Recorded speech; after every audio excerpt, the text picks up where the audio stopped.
Hello guys, welcome to my channel. In this video, we will know that how to fix no internet access problem on your Windows 10, Windows 11 and Windows 7. So how to fix in this video, we will know that step by step. So guys, if you are new on my channel, please subscribe the channel. Here you can find more video related to fix for Windows 10, Windows 11 and other software. So let's start the video. So guys, the first method is open your Windows Explorer and after that click here this PC option and right click on it and click here show more option if you are using Windows 11 and click here manage option. Okay, and click here device manager option. You can see here device manager option is displayed here. After that guys, find here network adapter option, click on it and select here your adapter, network adapter, right click on it and uninstall this device. Uninstall and install.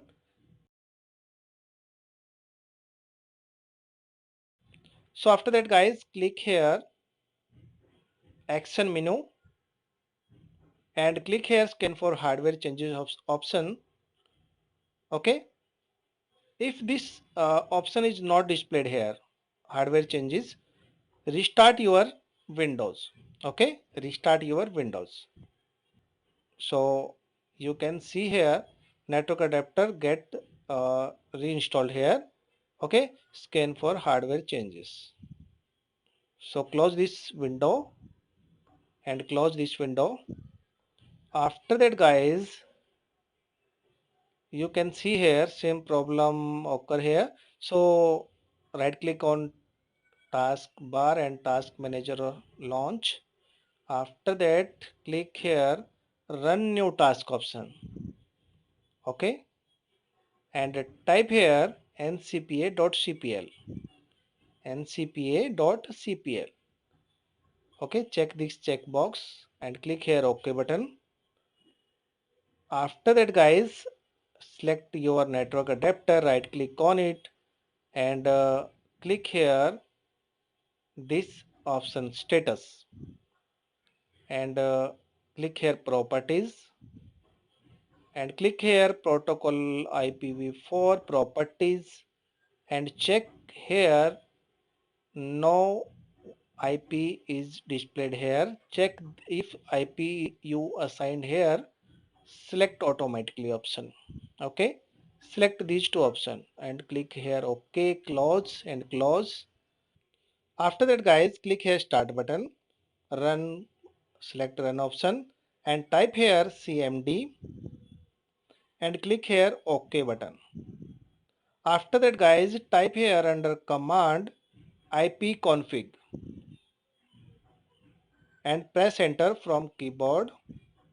So guys, you can see here your IP range is this. Okay, write down it and select your network adapter here. Okay, right click on it and click here properties and after that guys, select this protocol version 4 and click here properties. After that, select this option and type IP 30.129 different like this. Type here other IP. Okay, 68 and this is your gateway. Okay, and you can see here we are just change this. We just change this because this IP may be conflict with the other IP. So I have changed it and type here 2888 and 44 and click here OK button. Okay, and close this window and check your problem is fixed or not. So guys, launch any browser and check your internet connection is working or not. So guys, you can see here your network is now working. So guys, if you like this video, please subscribe the channel, hit the bell icon for more videos. Thank you so much.